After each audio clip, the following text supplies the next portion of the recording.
it's Michael Corcoran here. Congratulations on the captaincy. Can I ask you Cheers, just mate. about, alun-wynn Jones and people that you've taken over from? People say that captains lead by example. Now, given the fact that the last number of captains have been forwards, how does a scrum half lead by example on the pitch, given that you're not going to be hitting rocks or running around the place thumping fellas? I hit the odd rock. Just the odd one. Yeah, no, I think it's by example, I suppose. You know what I mean?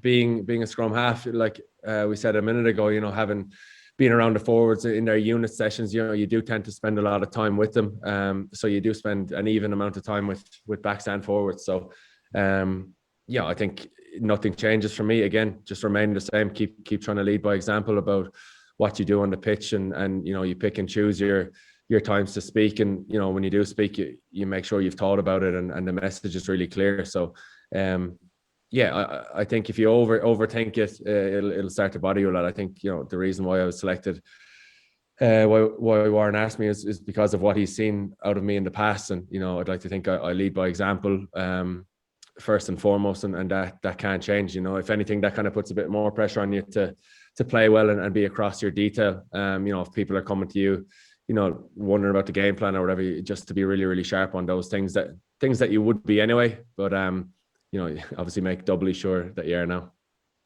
And does your talking have to change, given the fact that you're not just a player now, you're a captain? Maybe as a player you might have contributed more. As a captain, do you have to kind of speak less, if you understand, to make sure that when you get the message across, it's a pointed message?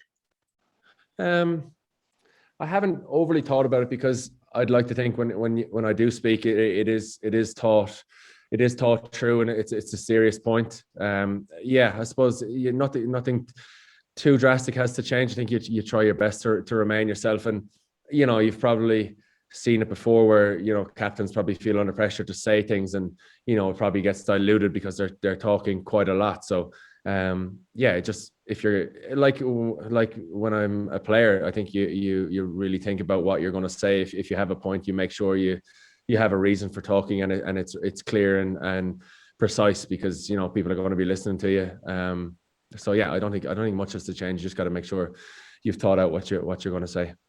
And just a final question from me: can I ask you about the people on the other side of the fence in the Springbok camp? You've worked really closely with Razzie, with Jack, with Felix Jones in the past. I mean, what do they bring in terms of their dynamic to what you're going to face in the next couple of weeks? Yeah, work with them all. I think they're a formidable coaching side.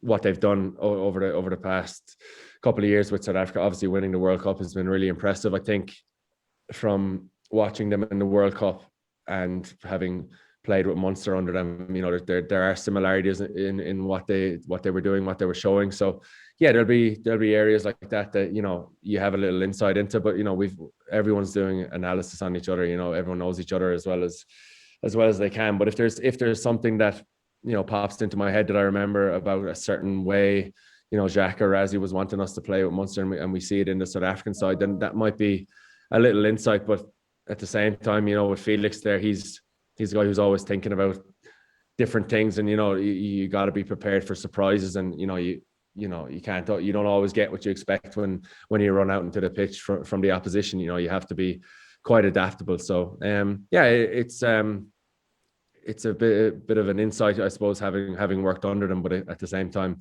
it could be completely different. Thanks. Enjoy the experience. I'll see you in a couple of weeks. Cheers. Thanks.